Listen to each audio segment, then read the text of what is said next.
What is going on, everybody, and welcome to another subreddit series.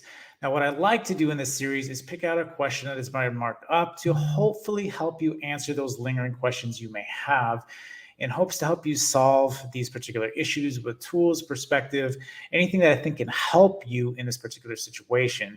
Now, as always, I've already picked a particular question out, and this one I liked because of the fact that a lot of people wonder about self first and how they go about approaching this and helping themselves love themselves. So the question is why self-love is so hard to maintain.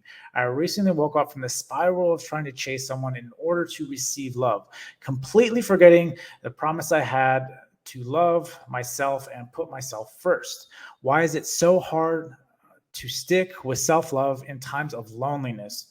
It seems like when you don't have self-love, people don't love you anyway. So how do you just sit with yourself and learn and lean into that self-love? Now, this is extremely important. And again, why I wanted to bring this up, because self-love is hard.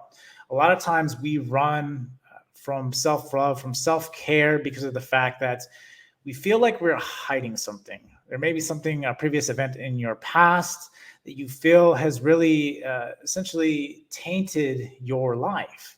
And we have to address those things.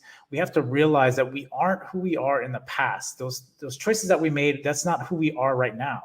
What makes who we are now is the choices that we make today. This is why I talk about being present and how important that is, to not live in your past, to live in the future, but right now. And that's who defines you today. I can, work out every single day for 3 years straight, way back 5 years ago, right? I would have been in the prime of my life. And then if I stopped working out from that point to this point, I would probably be overweight. I'd probably be very unhealthy at that point. And who knows what other possible issues I could have, right? Because being active is extremely important in your life. Now, being said, does that make me that athletic person 5 years ago? It does not. Right? If I completely lapsed and I had a bad diet and just didn't work out, right? All those things would matter. Those were the choices that I didn't make from that point forward. And it leads me into who I am today. And so being said, this is how you need to approach it. This is how you need to approach self-love and understanding yourself, and that you are not that person you were 5 years ago that made those mistakes. You can correct it today. And it's about making the choices today. And you have to constantly be mindful of these choices that you're making and making sure that they align with where you want to go. And I just came out with a challenge this past month about how you should generate a list of those things that align with you, right? Write 4 columns down, those things that are essentially that mean the most, right? If that's family, if that's a skill, if that's money, right? If that's one of those categories, write them down and then write essentially bullet points on where you want to be in 5 years, and make sure that the choices that you're making each and every day align with those particular highlights that you want to see in 5 years. Now, being said, to kind of answer the second half of this is, why is it so hard to stick to self-love and loneliness? It's because a lot of times you get that dopamine hit, right? It's instantaneous. Where when you're with yourself and you're lonely, it's very hard. You almost have to find something, find purpose, right? This is what I talk about: finding purpose, finding guidance.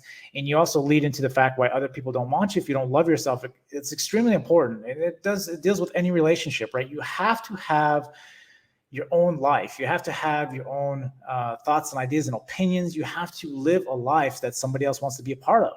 If you can't do that, if you don't love yourself, people see that. People will recognize that and realize that you aren't following your passion. You aren't following your purpose, right? You're lost just like them. People want someone that has confidence in knowing where they are going. And if you don't know where you're going, a lot of people drift away from that. People don't want that. People want people who lead, who guide, right? Those are the people that people look up to.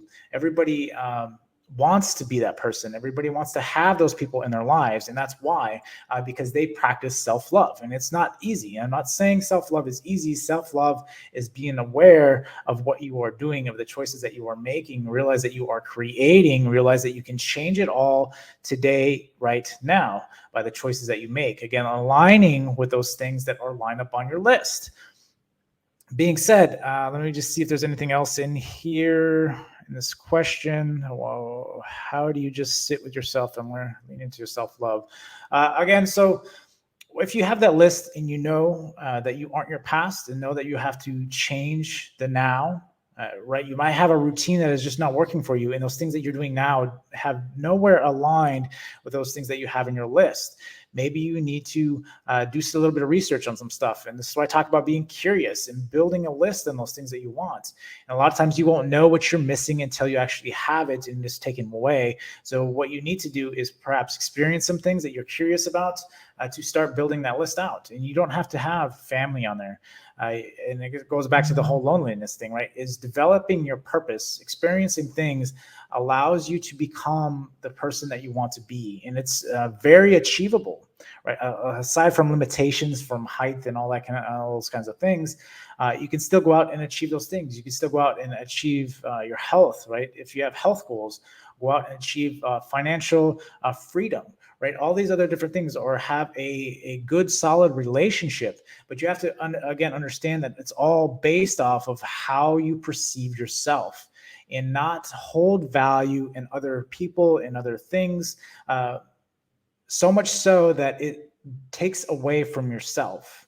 You have to be selfish. And this is, I know a lot of people may not want to hear this, but you have to be selfish. Self first is extremely important, because if you're not taking care of yourself, right, that allure, right? Ultimately, you have to understand that people can sense that. People can sense that energy that you are seeking, and not actually confident in yourself. And to build the confidence in yourself for self-love, you need to create things. You need to be out there doing something that you enjoy, being out there with groups and talking with other people. And you realize that by doing this, it allows you to expand. It allows you to build your confidence, right? This is not something that's going to happen overnight. You have to build it. You have to maintain it by setting up a regiment that is going to allow you to do that, and sticking with it, and realizing that those things, those choices that you're supposed to be making each and every day that are aligning you with your goals and objectives, that they are priority in what's going on. Because if they're not priority, they will not get done, because some life happens and then you tend to forget them. And then when you forget them, right, then you don't actually execute on them, right? You need to get to a point to where you don't feel yourself if it is not done, right? If I don't feel myself if I don't meditate every day. So even though I may have had a long day, it's 10 o'clock at night, I'm exhausted, I sit for at least 10, 15 minutes and make sure meditation is done. So I feel at ease with myself and have accomplished something, right? You should have these things, these choices, these priorities in your life that need to be done, and make sure that they're executed no matter what happens, no matter what life throws at you. And you have to audit your life and make sure that those things that are draining and sucking energy from you, relationships, jobs, specific tasks, right? Or maybe it's a TV, whatever the case is, eliminate them, right? Maybe you need to unplug your TV and hide the remote, or do something like that, or get it out of a relationship, or change a job, whatever the case is. You need to make sure all those things align with the choices that you're making, so you can make it easier for yourself. And that's what you're trying to do, is make that glide off to what you need to be doing easier for yourself. You don't want to make it any more difficult than it already is. And you've already noticed that. You're already calling that out. And so that is what is important. These are the tools and thoughts and ideas that can help you achieve self-love. And again, you have to remind yourself that you need to have an immediate feedback loop in some way, shape, or form, whether that's a journal, whether that's documenting it through video camera, whatever the case is. You need to have that journal to notify yourself when you start lapsing in these things, and to put yourself back into the driver's seat so you can make the choices that you want and achieve those things that you want in 5 years by giving yourself the self-love that you need and desire.